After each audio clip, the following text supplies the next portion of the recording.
Hey guys, welcome back. So, something a little different today. Picked up this Craftsman mower. It's just a push mower with a Briggs quantum engine. And, it was free. And I can't turn down free stuff, especially when it looks mostly complete. Now, obviously someone's been in here messing around. All the plastics are loose and missing screws. But other than that, it's pretty complete looking down here. The listing basically said that this thing hasn't run in years and that the throttle was jerry-rigged. And by jerry-rigged, he meant missing. There's supposed to be a bail here, and I'm sure you know this, but the bail, when you let go, it turns on the brake on the flywheel, as well as kill spark. Now, if this isn't pulling the wire far enough down here, it's either going to leave the brake on or there's going to be no spark. So I'm guessing that's probably what it died for, and whether it's developed other issues while sitting around, I don't know. So let me get it set up in a stand. I think we'll start by checking for spark and go from there.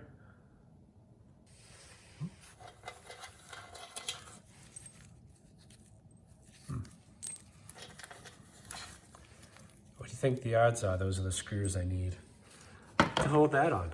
That'd be nice.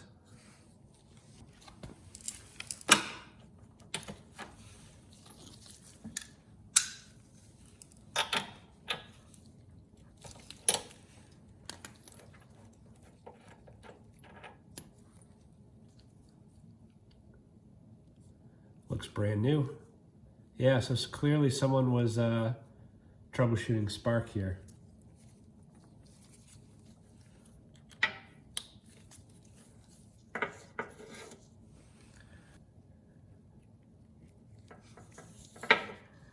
Okay, just to make it easier, I'm running a jumper here from the ground on the side to a ground on the engine. Now I'm just gonna kill the light, see what we get.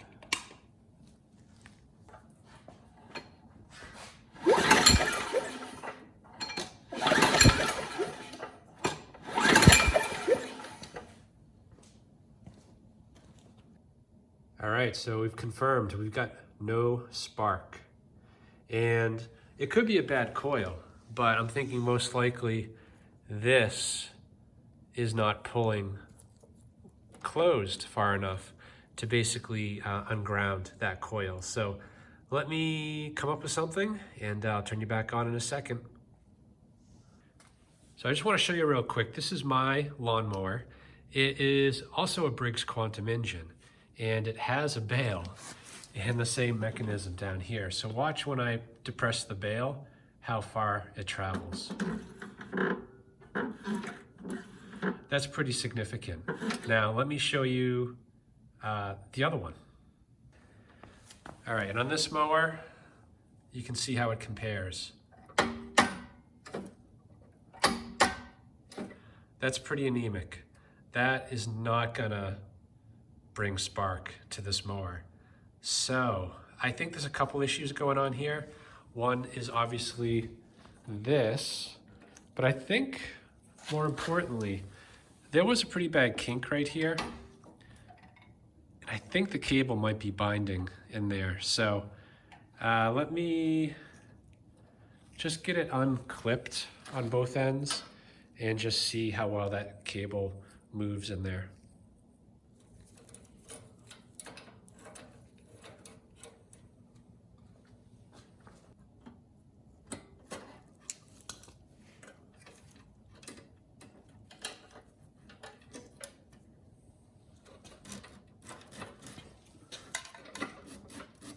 Yeah, that cable's not moving very well at all. So I'm gonna try to blast some WD-40 down there and see if it starts moving a little better.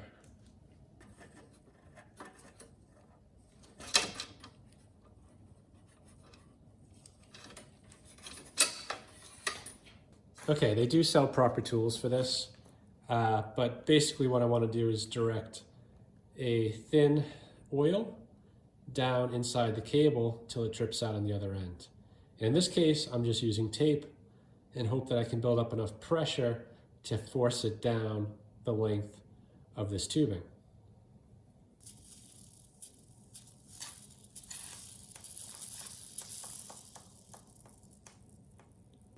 All right, I got the cable reinstalled and it freed up quite a bit. I still wouldn't say it's like new, but it's a lot better. So I'm gonna just actuate the makeshift bale.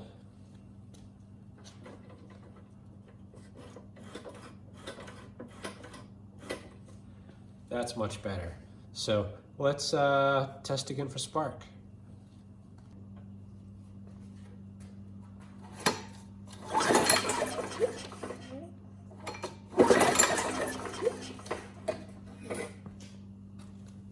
Okay, good. We got spark.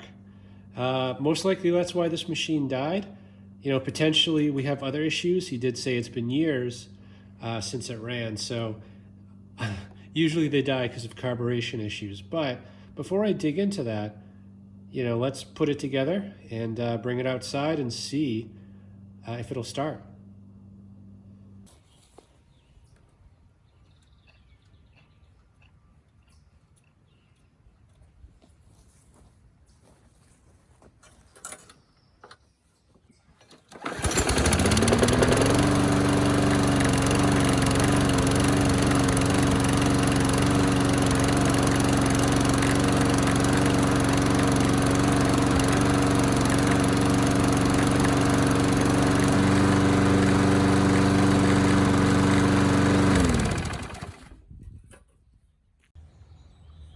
Okay, not too bad. I guess it's not always the carburetor. And in this case, it was really just a frozen cable. And as you saw, it wasn't completely frozen, but it was enough that this wouldn't actuate. And I'm guessing that's what led to a bale being broken. You know, someone was probably pulling down on it really hard and something gave up here. So now that I know it's a good running machine, I'm just gonna get a new bale ordered. And while waiting for that, you know, there's a few kind of maintenance things I want to do and safety checks. Namely, I guess I'll start first with the blade. I've picked up a few of these where the blade has been loose or the improper blade installed. So I want to check that out, probably sharpen it while I'm at it. Also, I'm going to get the tins off. I just want to inspect the cooling fins. You know, I don't suspect there's a mouse nest in there, but, you know, over time, it does kind of, a lot of debris can get sucked in there, like grass clippings and the like. So I just want to make sure I don't overheat this thing now that it's running. And of course, we need an oil change. So let me get back in the garage and get going on this. Blade looks fairly new. Definitely could use a bit of a sharpening, but not too bad.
looks pretty clean in there.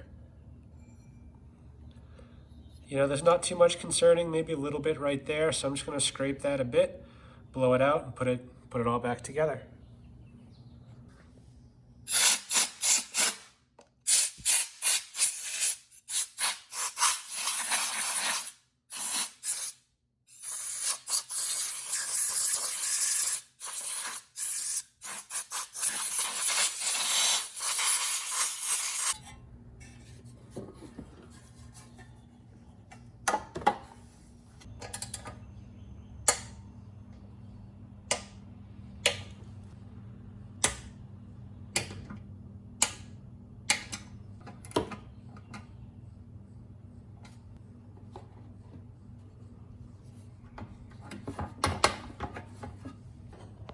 So that is the screw holding the tank from the bottom. You can kind of see behind it there's a spacer, which I kind of put back in there, but you want to make sure that spacer gets back where it belongs.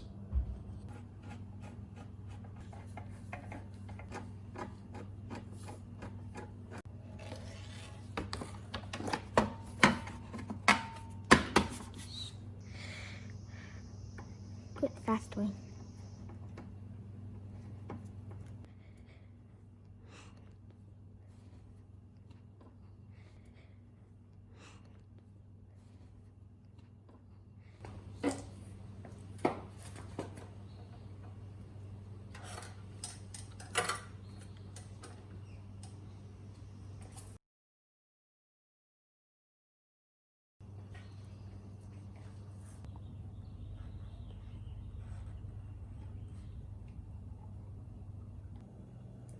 The new bale is here, and I probably should have taken this off first just to make sure this hole isn't drilled out or egged out or something that would prevent, you know, the stock bale from going in.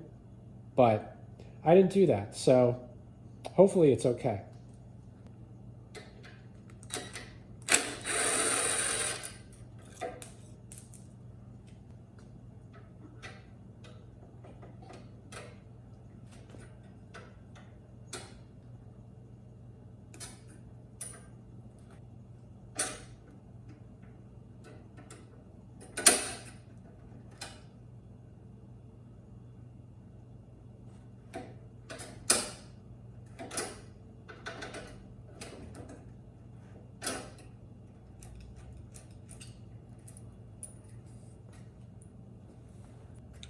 So this hole was drilled out, it was slightly enlarged, and actually the hole was only supposed to be on this side, but it goes all the way through. So as a result, there's a little more play here than there should be, which isn't really a big deal, but when it slides all the way over like that, when you fold it down, it hits. Not a big deal. Just slide it over and you're good.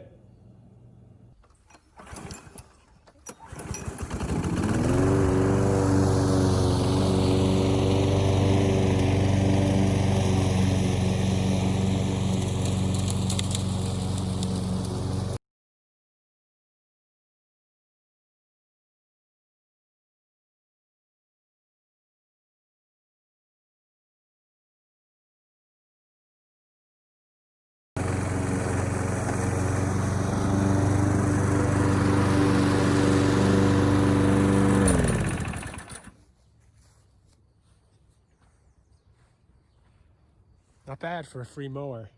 And really wasn't much wrong with it other than the jerry-rigged bale and the stuck cable. You know, this thing actually cuts and runs quite well. So anyway, hope this video helps someone. Thanks for watching.